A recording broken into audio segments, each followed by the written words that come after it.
পুঁই শাকের অনেক রেসিপি এর আগে আপনারা বানিয়েছেন। আজ আমি বানাবো ডাল দিয়ে পুঁই শাক। কি অসাধারণ লাগে গরম ভাতের সাথে। কম তেল মশলা দিয়ে খুব সহজেই তৈরি হয়ে যায়। আগে যদি বানিয়ে না থাকেন তাহলে আজই বানিয়ে নিতে পারেন ডাল পুঁই।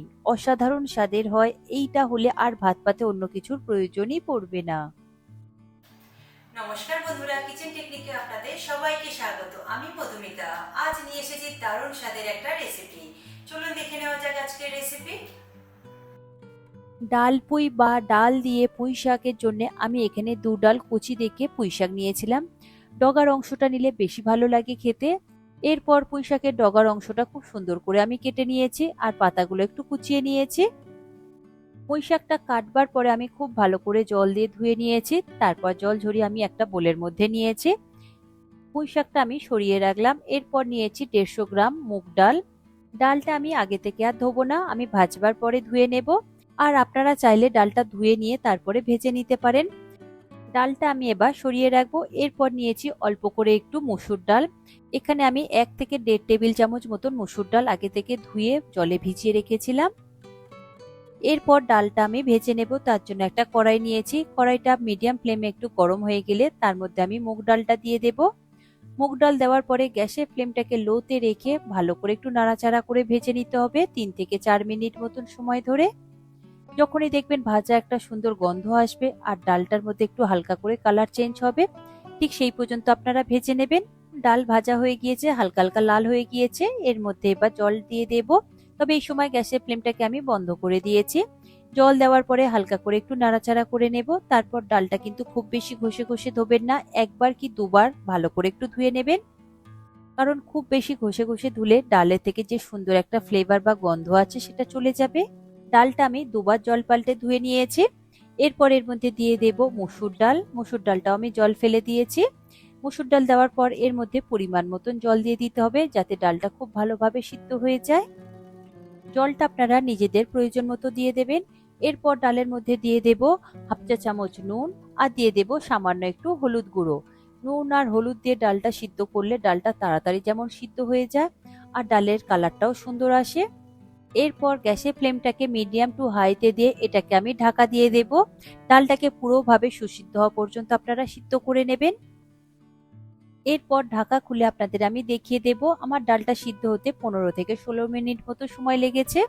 ডালটা দেখুন সিদ্ধ হয়ে গিয়েছে, জলটা অনেক কমে গিয়েছে। এটা 90% পর্যন্ত সিদ্ধ হয়েছে, অল্প অল্প একটু কোটা রয়েছে। এরপর অল্প করে আরো একটু আমি জল দিয়ে দেব, কারণ এরপরে পুঁই শাকটা ভালোভাবে সিদ্ধ করতে হবে, তাই জলের পরিমাণ যদি আপনাদের একটু লাগে তাহলে জলটা দিয়ে দেবেন। জল দেওয়ার পরে কেটে ধুয়ে পরিষ্কার করে রাখা পুঁই শাকগুলোকে দিয়ে দেব। পুঁই শাকগুলো দেওয়ার পরে খুব ভালো করে একটু মিশিয়ে নিতে হবে। এই সময় গ্যাসের ফ্লেমটাকে মিডিয়াম টু হাইতে রাখবেন। আর পুঁই শাক থেকেও এক্সট্রা জল বেরোবে, তাই খুব বেশি জল দেওয়ার প্রয়োজন নেই। দেখুন ডালের সাথে পুঁই শাকটা খুব ভালো করে মিশিয়ে নিয়েছি। এরপর এটাকে ঢাকা দিয়ে পুঁই শাকটা সুসিদ্ধ হওয়া পর্যন্ত সিদ্ধ করে নিতে হবে। পুঁই শাকটা সুসিদ্ধ হয়ে গেলে আপনাদের আমি দেখিয়ে দেব। দেখুন পুঁই শাকটা কত সুন্দরভাবে সিদ্ধ হয়ে গিয়েছে, পাতাগুলো একদম নরম হয়ে গিয়েছে, পুঁই শাকগুলোও সিদ্ধ হয়ে গিয়েছে। ঢাকা খুলে আপনাদের দেখিয়ে দিলাম, ডালটাও একদম কমে গিয়েছে। এরপর এই ডাল পুঁই শাকটাকে আমি সরিয়ে রাখবো। তারপর আরো একটা আমি ফ্রাই প্যান নেব, যার মধ্যে আমি ডালটাকে সাঁতাল দিয়ে নেব। ফ্রাই প্যানটাকে আমি হাই ফ্লেমে খুব ভালো করে গরম করে নেব। তারপর দিয়ে দেব 2 থেকে 3 চা চামচ সর্ষের তেল। আপনারা এই রান্নাটা সর্ষের তেলে করলে টেস্ট বেশি ভালো আসে। তেলটা গরম হতে থাক, ততক্ষণ আমি দেখিয়ে দেব কিছু। আমি দেখুন বড়ি নিয়েছি, 7-8 পিস মতো নিয়েছি, খুব বেশি নেওয়ার প্রয়োজন নেই। আমি এটা ডালের বড়ি নিয়েছি। এই বড়িটাকে এবার বেশ লাল লাল করে ভেজে নিতে হবে। দেখুন বড়িটা আমার বেশ লাল লাল করে ভাজা হয়ে গিয়েছে। বড়ি ভাজা হয়ে গেলে এইরকম বাটির মধ্যে একটা তুলে নেবেন। দেখুন বড়িটা আমি তুলে সরিয়ে রাখলাম। এরপর ওই তেলের মধ্যে দিয়ে দেব একটা শুকনো লঙ্কা আর একটা তেজপাতা, আর দিয়ে দেব 1 চা চামচ গোটা জিরে। তেজপাতা, জিরে আর শুকনো লঙ্কাটা লো ফ্লেমে একটু ভেজে নিতে হবে। এটা ভাজা হতে থাক, ততক্ষণ আমি দেখিয়ে দেব পেঁয়াজ। আমি একটা বড় সাইজের পেঁয়াজ নিয়েছি আর পেঁয়াজটাকে দেখুন একটু মোটা মোটা করেই কেটেছি, খুব বেশি ফাইন করে কাটবার প্রয়োজন নেই। এরপর এই পেঁয়াজটাকে ওই গরম তেল মশলার মধ্যে দিয়ে দিতে হবে।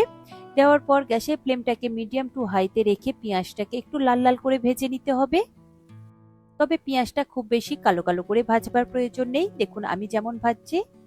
পেঁয়াজ হালকা ভাজা হয়ে গেলে তার মধ্যে দিয়ে দেব 1 চা চামচ 5 ফোড়ন।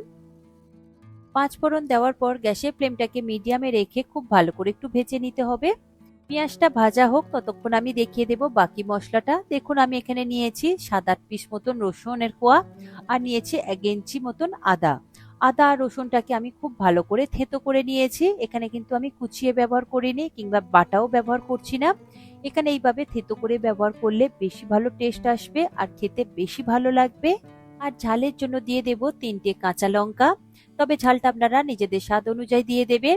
এই সমস্ত মশলা আমি ওই তেলের মধ্যে দিয়ে দেব, দিয়ে খুব ভালো করে হাই ফ্লেমে এটাকে ভেজে নিতে হবে। আদা রসুনের কাঁচা গন্ধ চলে যাওয়া পর্যন্ত ভেজে নিতে হবে। ভাজা হয়ে গেলে তার মধ্যে দিয়ে দেব স্বাদ অনুযায়ী নুন আর দিয়ে দেব 1/2 চা চামচ হলুদ গুঁড়ো। দেব কালারের জন্য 1/2 চা চামচ কাশ্মীরি লঙ্কার গুঁড়ো, তবে কাশ্মীরি লঙ্কার গুঁড়োর পরিবর্তে আপনারা ঝাল লাল লঙ্কার গুঁড়ো ব্যবহার করতে পারেন। এরপর গ্যাসের ফ্লেমটাকে লোতে রেখে কয়েক সেকেন্ডের জন্য একটু নাড়াচাড়া করে কষিয়ে নেব। তারপর এর মধ্যে দিয়ে দেব 1 চা চামচ চিনি। চিনি দেওয়ার পরে খুব ভালো করে একবার মিশিয়ে নেবেন। তারপর এর মধ্যে দিয়ে দেবেন সিদ্ধ করে রাখা ডাল আর পুঁইশাক। ডাল আর পুঁইশাক দেওয়ার পর খুব ভালো করে একবার হালকা হাতে মিশিয়ে নিতে হবে। তারপর এটা ফুটতে থাক ততক্ষণ আমি দেখিয়ে দেব টমেটো। আমি এখানে একটা মিডিয়াম সাইজের টমেটো নিয়েছি আর টমেটোটা এইরকম বড় বড় করে আমি কেটে নিয়েছি। এরপর এই কাটা টমেটোটা আমি পুঁইশাকের মধ্যে দিয়ে দেব। টমেটো দেওয়ার পর খুব ভালো করে হালকা হাতে একটু মিশিয়ে নিতে হবে। তবে এখানে জলটা একটু কম লাগছে তাই অল্প করে একটু আমি জল দিয়ে দিলাম। তবে খুব বেশি জলের ব্যবহার করবেন না, কারণ এটা একটু এইরকম সেমি গ্রেভি হবে, খুব বেশি পাতলা ঝোল ঝোল হবে না। জল দেওয়ার পরে খুব ভালো করে হালকা করে একটু মিশিয়ে নিয়েছি। তারপর এর মধ্যে দিয়ে দেব ভেজে রাখা বড়ি। বড়িটা দেওয়ার পরেও খুব ভালো করে একবার নাড়াচাড়া করে মিশিয়ে নিতে হবে। তারপর গ্যাসের ফ্লেমটাকে লো টু মিডিয়ামে রেখে ঢাকা দিয়ে এটাকে আমি 10 মিনিটের জন্য হতে দেব। এটা 10 মিনিট খুব ভালো করে সিদ্ধ করে নিলে টমেটো আর পুঁইশাকটাও খুব ভালোভাবে সিদ্ধ হয়ে যায়। 10 মিনিট পরে আমি আপনাদের ঢাকা খুলে দেখাচ্ছি। দেখুন ডালটা কত সুন্দর হয়েছে, অনেকটাই ঝোল কমে গিয়েছে। এই রকমই গায়ে মাখা মাখা রাখবেন।